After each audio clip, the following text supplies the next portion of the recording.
Je m'appelle Nou Barreto, je suis un artiste plasticien originaire de la Guinée-Bissau où je suis né normal. Je vis en France depuis très longtemps où je pratique mon art en tant que plasticien formé en photographie et je suis un artiste qui se considère comme étant un artiste du monde.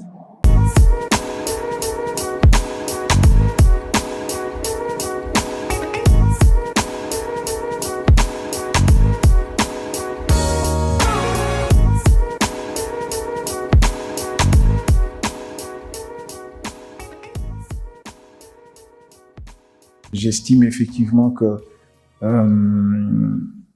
les soucis du monde n'appartiennent pas que une partie géographique.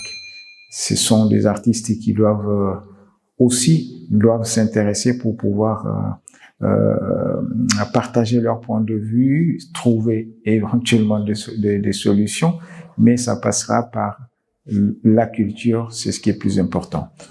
Je disais au début, à l'entrée de cet enregistrement, de cette interview, je suis né en Guinée-Bissau et où j'ai vécu mon enfance très heureux, où j'ai partagé ma vie entre le dessin et le dessin. Et j'ai grandi, j'ai étudié, étant le dessin mon meilleur ami, ça m'a accompagné à toute mon enfance jusqu'à une partie de l'adolescence. Et puis après, je suis venu en France et là où je suis aujourd'hui. J'ai eu un parcours académique que je considère normal, mis à part le fait de changer de pays. J'ai fait mes études primaires, le collège et le lycée chez moi en Guinée-Bissau. Mais comme je disais, l'art m'a toujours accompagné. L'art a toujours été pour moi le sujet de mes préoccupations. Et bien que j'avais une tendance un peu de cacher cet aspect de dessinateur. Je voulais pas que les gens sachent que je savais dessiner.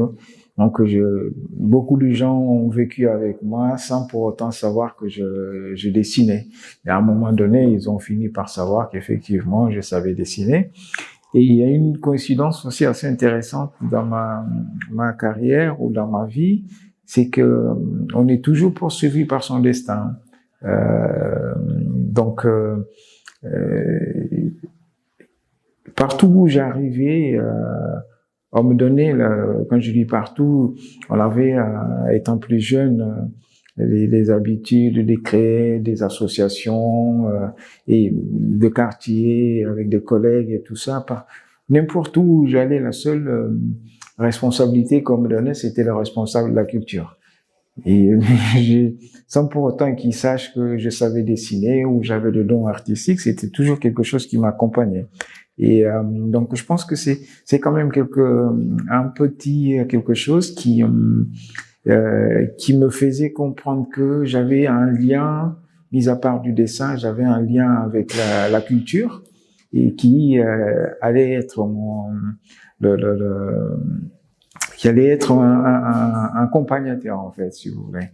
Et chemin faisant, je suis arrivé en France dans les années en 1989.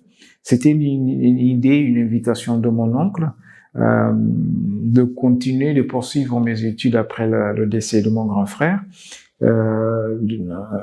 Et j'avais choisi l'ingénierie informatique comme étude qui m'intéressait à cette époque.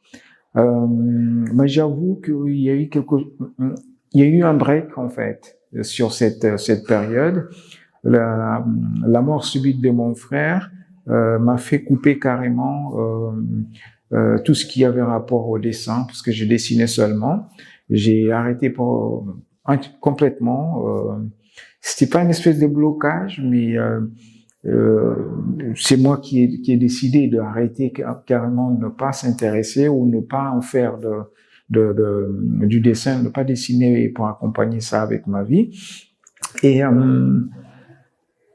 subitement, pendant cette période qui était une période latente quand même, que je considère, l'amour pour la photographie est surgi en ce moment.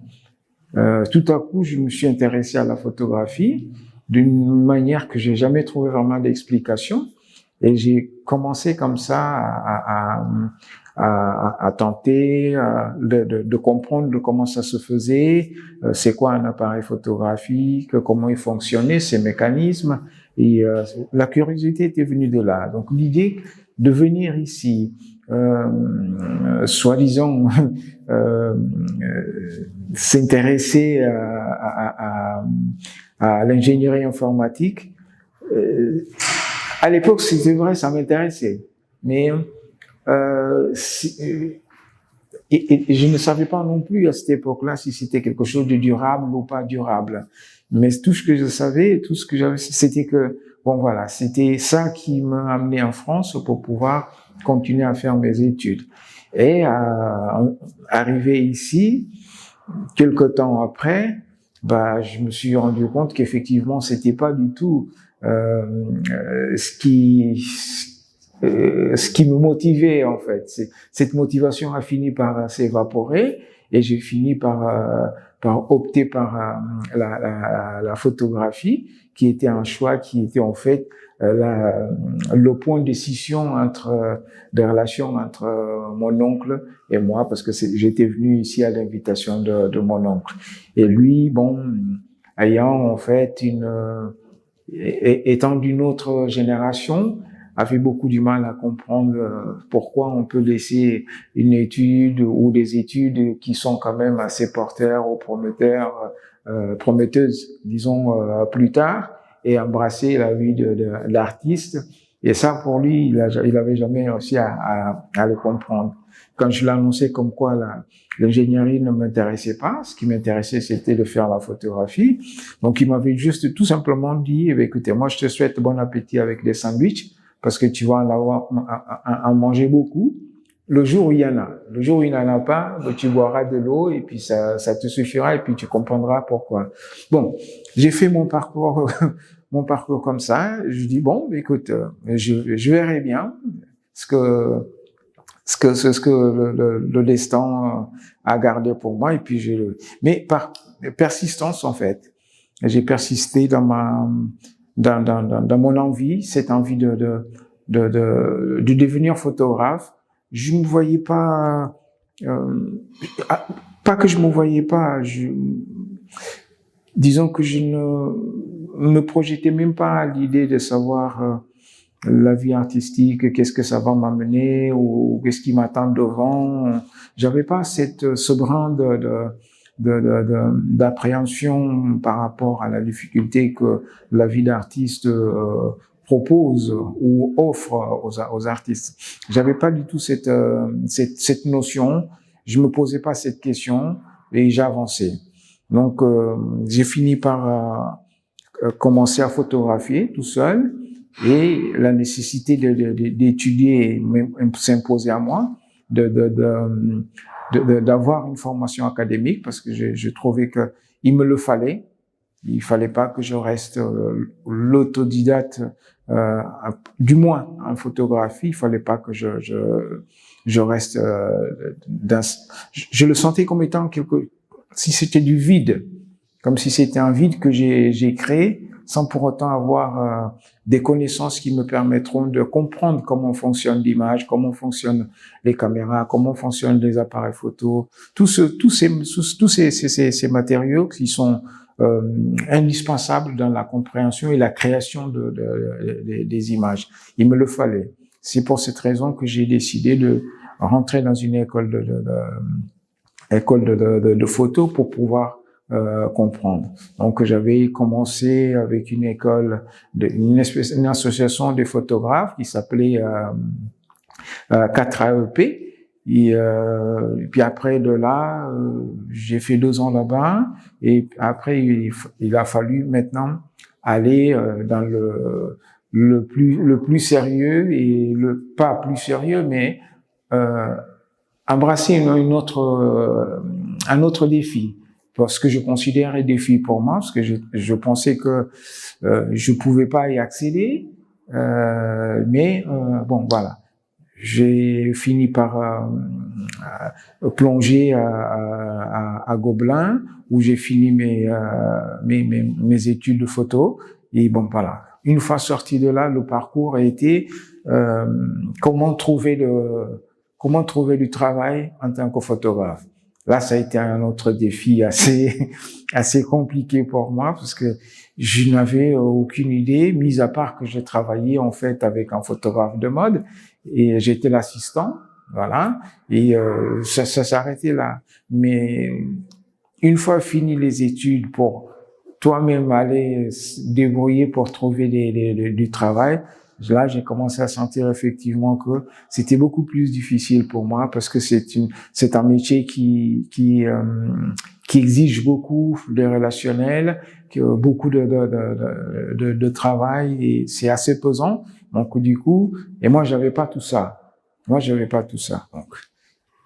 j'ai décidé que peut-être qu'il fallait que je rajoute quelque chose de plus pour pouvoir compenser en fait dans cette vie d'artiste. Mais parallèlement à ça, en fait, j'ai fait une espèce de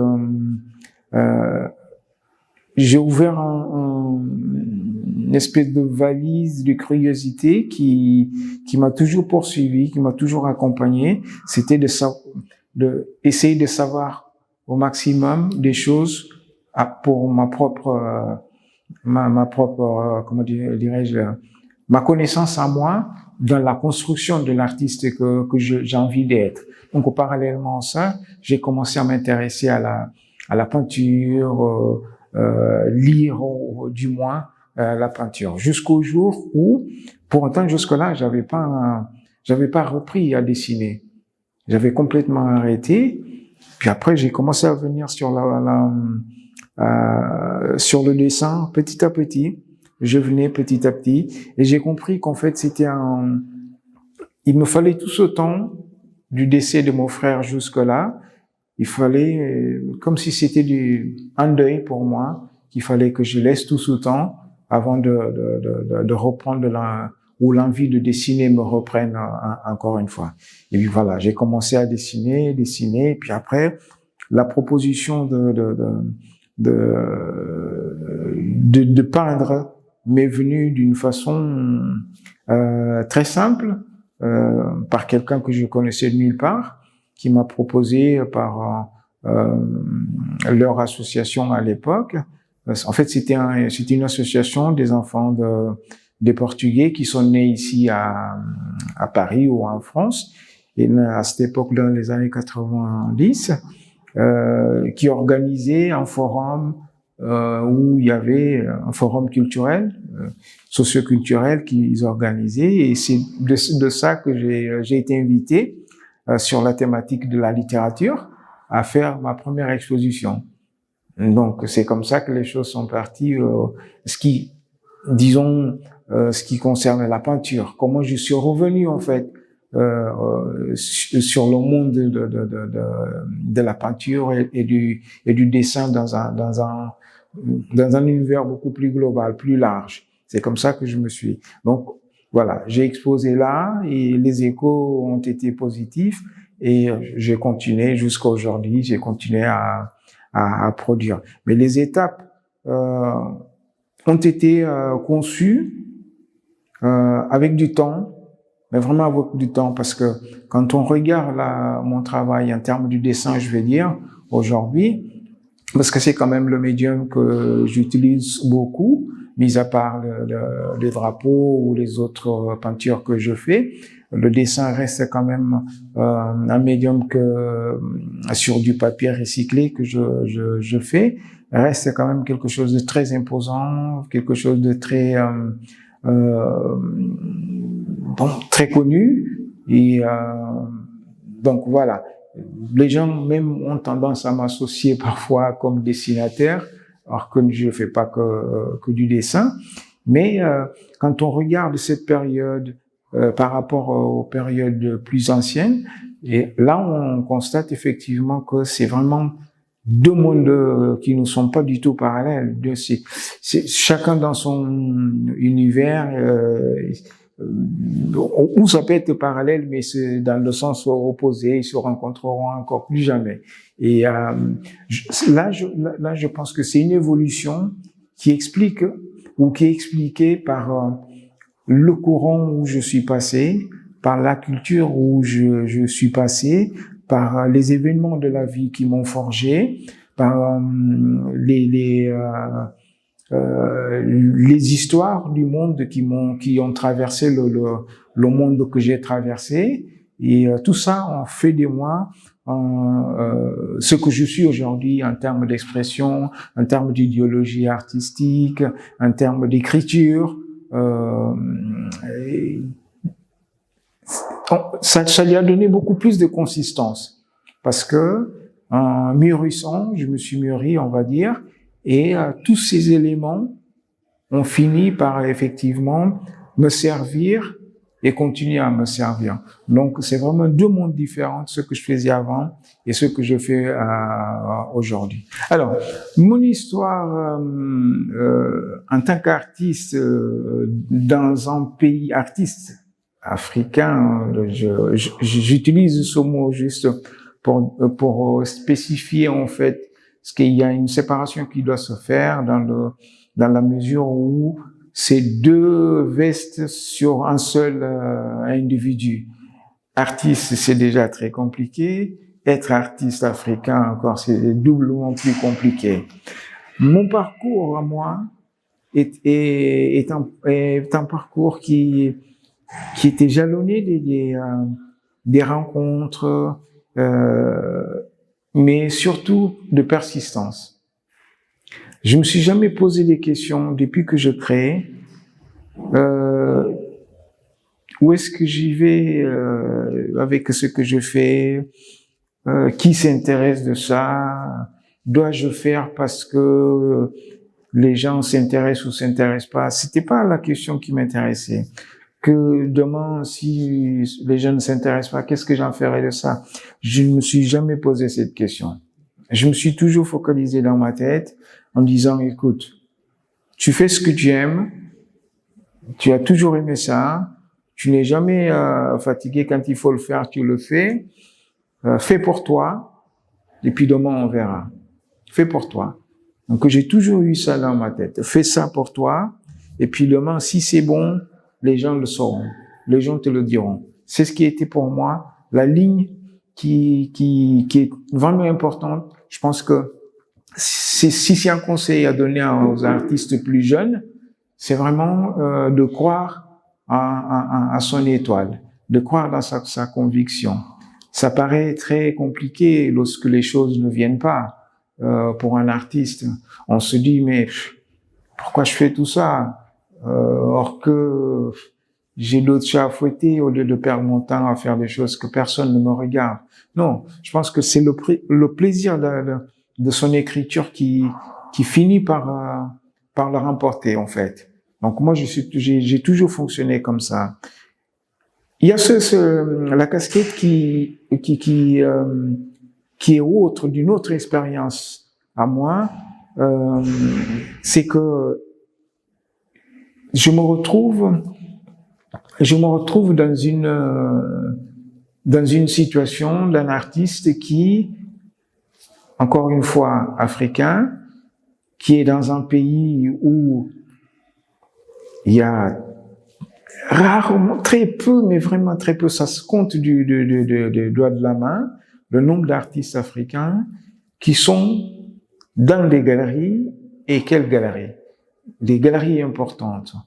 Des galeries importantes, on est vraiment très peu des artistes africains là-dessus. Où je parlais des africains, des artistes noirs, dans des galeries dites internationales. C'est vraiment très rare.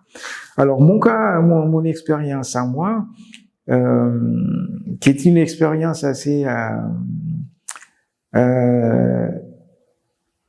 rigolote, en fait, ma rencontre avec Nathalie Obadia, s'est fait dans une période où j'avais déjà quelques petits noms, mon travail circulait déjà un peu et avec une distinction déjà qui est quand même assez considérée. Mais je pense que il me fallait inconsciemment avoir un accompagnement d'une galerie de cette dimension. Je ne le cherche pas, on ne le cherche pas. Je ne le cherche pas, on ne le cherche pas. C'est pas des galeries qui sont ouvertes à des dépositions des candidatures ou des dossiers. Non, vous rencontrez ces genres d'histoires dans votre vie en tant qu'artiste ou pas. Et c'est pas tous les artistes qui ont la chance de ce genre de rencontres. Il y en a qui feront leur carrière sans pour autant croiser des galeristes, hommes ou femmes très importantes ou importants. La mienne, ma rencontre avec Nathalie, c'était à la foire d'an 54 à Marrakech, où j'étais représenté par une autre galerie avec mes œuvres en dessin que je montrais. Et elle est venue dans le stand. Elle tombe sur mes dessins pour la première fois. Elle ne me connaissait pas.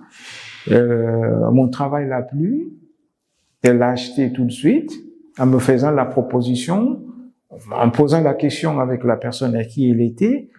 Est-ce que tu connais cet artiste? Et la personne me connaissait parce que on a travaillé ensemble, mais à distance, par mail, sur un autre projet, avec cette journaliste.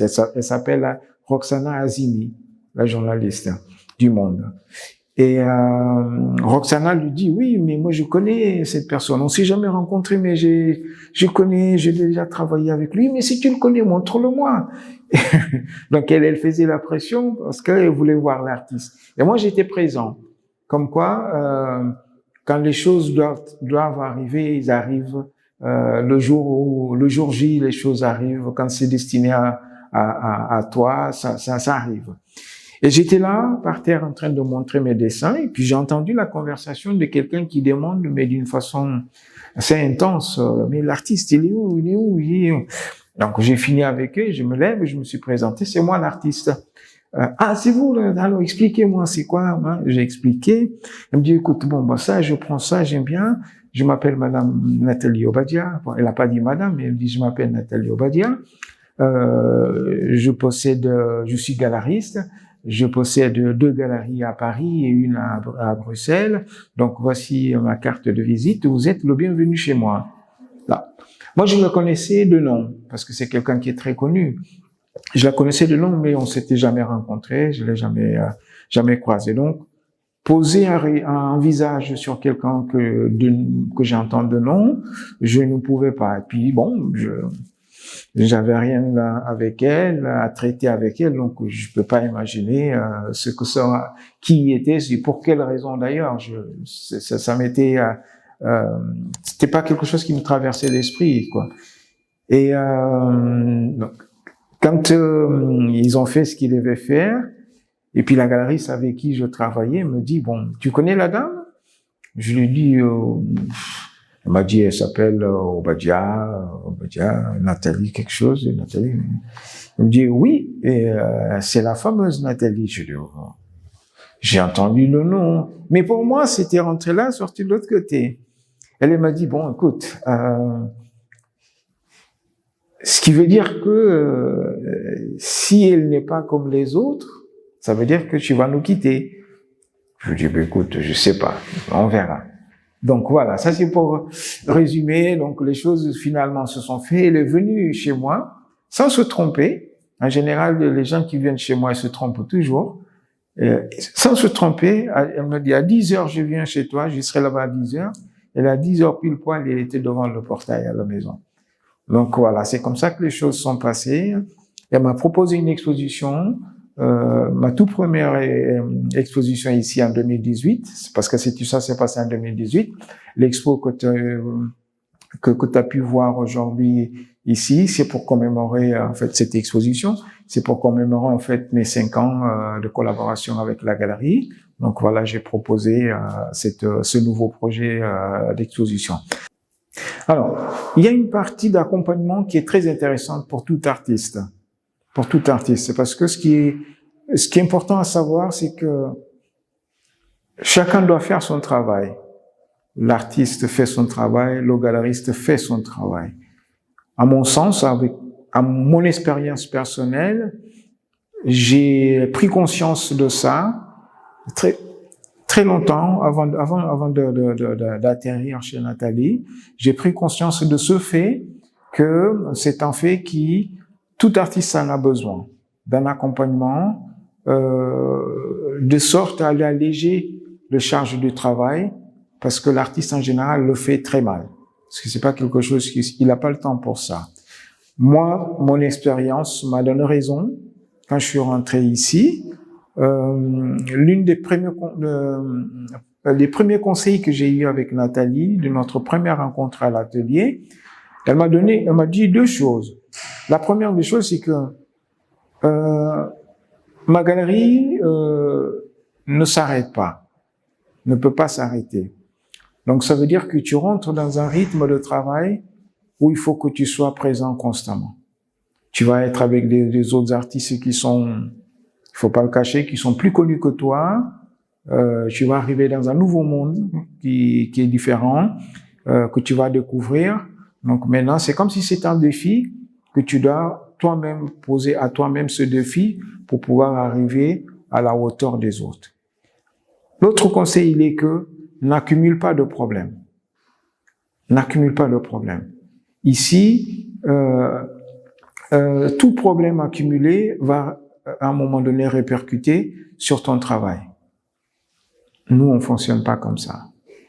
Si tu peux l'éviter, dès que tu sens que tu as un problème, n'hésite pas à m'en parler. Moi, je suis là pour le régler. Il faut pas que ça se bloque. Et bon, voilà. Donc, c'est comme ça que j'ai compris tout de suite, effectivement, que je suis sur un autre rapport de travail, une autre façon de travailler. Et en fait, l'exemple type m'attendait tout de suite sur ma première exposition. Donc, avec un deadline qui était assez serré, il fallait produire des grandes œuvres que j'avais proposées, qu'elle avait vues dans mon atelier, en me disant, il y a une chose qui est assez intéressante. En général, quand on rentre dans une galerie, vous n'avez jamais une exposition individuelle dès l'arrivée, on te donne une exposition. Non, il faut toujours cette période de test pour voir comment les collectionneurs, comment les institutions vont réagir avec ton travail. Moi, j'ai pas eu ça chez Nathalie. Je suis arrivé, j'étais confronté avec un mur qui était plus grand que moi, qu'il fallait que je réponde par ma capacité. Donc, j'ai essayé, de ma façon, j'ai essayé. Bon, apparemment, j'ai réussi à répondre plus que ça, d'après les échos, d'après les écritures qui sont venues après cette exposition. Il y a une exposition qui a beaucoup marqué les gens. Et donc voilà, j'ai compris par son expérience que, en effet, il faut être accompagné. Et quand on peut être accompagné par une institution qui a de puissance, ça change tout. Et là, effectivement, c'est ce qui a changé mon regard, m'a donné d'autres expériences, ma façon de travailler, comment je dois aborder un projet. Quand je dis aborder un projet, c'est du genre, j'ai un projet à moi perso, comment je dois le faire? Donc, je calcule le tout pour voir à côté, oui, ça, je pourrais pas le financer, par exemple. Bah, la galerie, elle est là. J'ai la chance jusqu'à aujourd'hui. Quand j'ai un projet, je parle avec elle. Voilà, elle me dit, écoute, nous, on aligne, tu nous dis combien il te faut pour l'accompagnement, pour la production. La galerie est là pour la production. Et puis, tu travailles dessus. Donc, depuis que je suis rentré chez Nathalie, ça a été en fait une espèce de constance qui m'a toujours permis d'aller aller de l'avant, travailler sans souci, puis voir comment les autres. Et puis ça m'a ouvert les portes. Je peux pas. Le deux vont de pair.